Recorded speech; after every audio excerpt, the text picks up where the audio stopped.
Max, a former tribal officer, will spend the next 15 years in federal prison after sending inappropriate photos to a teenage girl on Snapchat. Basil Okmash was fired from the Menominee Tribal Police Department last year after being charged with attempted child exploitation and enticement. Court officials say he will also spend another 8 years on supervised release. Two former UW-Oshkosh leaders pleading not guilty today after being accused of stealing millions of dollars from the school. The ex-chancellor Richard Wells and former chief business officer Tom Sonnleitner allegedly transferred more than $11 million from the university to a nonprofit campus organization called the Foundation. But one of their attorneys claims neither of them profited from this in any way.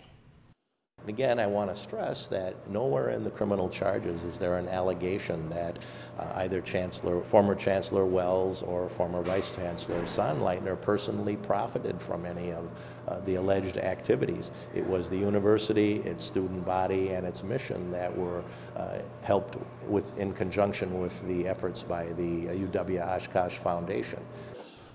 Both men waived their preliminary hearings and will be back in court in December. Now to an NBC 26 update. We now know the identity of the 4 people killed in a plane crash over the weekend in southwest Wisconsin. The pilot was 81-year-old Colleen Denninger. Her passengers included her daughter, Melissa Denninger Dickman, and her 2 grandchildren, 17-year-old Emma Rose Dickman and 13-year-old Alec Dickman. They were all from Kenosha, where the plane took off. The NTSB and FAA are now investigating what caused the plane to go down. Authorities are also investigating a helicopter crash in Oshkosh that killed a 27-year-old pilot this weekend. NBC 26's Mo Hyder has more information. Officials in Winnebago County say 27-year-old Jonathan Barr was flying over the Fox River when the helicopter hit power lines and fell into the water. Authorities had to delay the rescue for a couple of hours. They say the live power lines were also in the water, making it dangerous for crews. People nearby also tried to help but couldn't because of safety concerns. Divers and rescue crews were eventually able to locate him. The investigation is now in the hands of the FAA and the NTSB. Officials also say Barr had been hired to take photographers over Lake Winnebago during an annual charity event. In the Green Bay newsroom, Mo Hyder, NBC 26. A 20-year-old man has died after crashing his motorcycle this weekend. The Waushara County Sheriff says Justin Ida was wearing a helmet but may have been speeding when he crashed on 23rd Road in the town of Springwater. Deputies say Ida was the only one involved in that crash. Funeral services will be on Saturday for the 23-year-old Milwaukee police officer killed in the line of duty last week. Officer Charles Irvine Jr. will be laid to rest at Elmbrook Church in Brookfield. Irvine died and his partner was hurt Thursday when their squad car rolled over during a high-speed chase. Irvine is the first Milwaukee officer killed in the line of duty since 1996. A woman is behind bars tonight accused of breaking into a bar. Kaukauna police say someone living above the Roundabout Bar on County Road KK called 911 saying they heard noises downstairs early this morning. When authorities got on scene, they took a 22-year-old woman into custody as she tried to run from the scene. Wisconsin 54 is back open in Seymour tonight after it shut down because of a shed fire. Smoke could be seen from miles away, including on our Green Bay Tower cam this afternoon. Firefighters say no one was hurt and the shed was destroyed. They're still investigating what caused the fire. Well, still ahead here at 10, an entire herd wiped out. How chronic wasting disease forces the Wisconsin DNR to euthanize more than 100 deer. Plus, staying fed while school's out, how the Boys and Girls Club of the Fox Valley are helping to fight childhood hunger during the summer. You're connected to NBC 26 News at 10 with Cassandra Duvall, John Erickson, Chief Meteorologist Cameron Moreland, and Sports Director Charlie Sakaitis. NBC 26 News at 10, keeping you connected.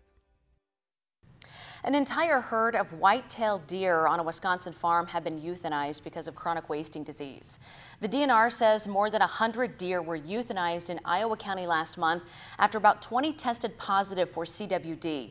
The deer were quarantined since October when a deer shot on a Wapaka County hunting ranch tested positive, and that was traced back to that Iowa County farm.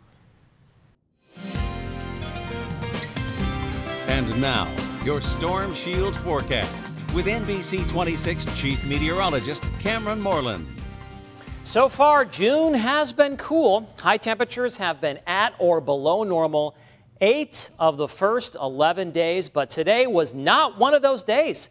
With highs in the upper 70s to lower 80s, today was the warmest day of the entire month, and it's a sign of things to come. Here's a look at your next 7 days. For the most part, temperatures are forecast to be above normal. In fact, by the weekend, we're going to be looking at some hot weather returning with upper 80s to lower 90s. Right now, we have widespread 60s across northeast Wisconsin. However, temperatures do range from the upper 50s in Sheboygan and Kewaunee and Oconto and Mountain to 70 in Appleton. So a wide range of temperatures and conditions across the area right now, with sky conditions ranging from mostly cloudy to mostly clear. It is 65 degrees in Green Bay. Meanwhile, in the valley, we're looking at, once again, 70 degrees and easterly winds at around 5 to 10 miles per hour. Lots of sunshine today. A nice change from the weekend when it was mainly cloudy and cool with gusty northeast winds, but clouds are already returning in response to our next weather maker. It's a frontal boundary that is located from Minnesota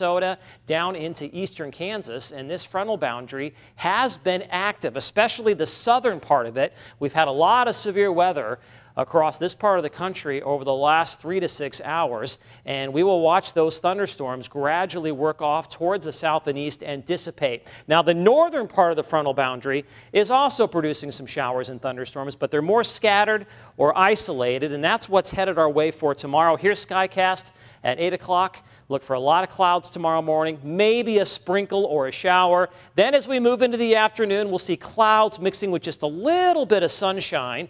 With the sun coming out, that'll help to pop up a few more showers or a thunderstorm, and that threat for a shower or a storm will continue into tomorrow morning until the front actually pushes across the area, and I'm talking about Wednesday morning. All right, your forecast for Tuesday then calls for, once again, lots of clouds, a chance for a shower or a thunderstorm, and above normal high temperatures, upper 70s to lower 80s. Behind that frontal system on Wednesday, we'll see lots of sunshine once again, and with a gusty northwest wind, we're going to be looking at widespread lower to mid 80s. So tonight, mostly cloudy and mild, lows around 60. Tomorrow, plenty of clouds, maybe a shower or a thunderstorm.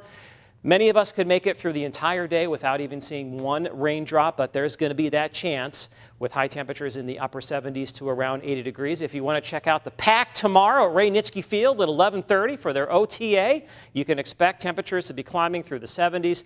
It'll be mostly cloudy, and once again, there will be that chance for an isolated shower. My 3-degree guarantee for tomorrow is 80. If I can hit that high within 3 degrees, we will donate $100 to Ben's Wish. And we did that on Saturday. I forecast 72, and the actual high temperature was 73 degrees. On Wednesday, mostly sunny and warm and windy, low to mid 80s, lower 80s on Thursday. Once again, lots of sunshine, definitely feeling more like summer. We'll cool down a little bit on Friday with a southeast wind. That's ahead of a warm front. The warm front will kick off some showers and thunderstorms Friday night into Saturday morning. Behind it, we'll break into sunshine and winds will turn to the south and west, and that means very warm to hot weather is going to move into the state with upper 80s to lower 90s. It'll also be quite humid, Cassandra, with dew points getting back up into the 60s and possibly the 70s. A big change from the last couple of weekends, finally, more summer-like. Yes, summer for sure, and it's unbelievable. 90s we might be seeing in June. Yeah. When's the last time we saw 90s last year? We didn't see 90s last year until September. So far this year, we've already seen it in May, and here we go in June as well. We've seen a lot more. Yeah. There we go. All right, thanks, Cameron. Well, up next, connecting more people. Governor Walker announcing more grants today to improve broadband service throughout the Badger State.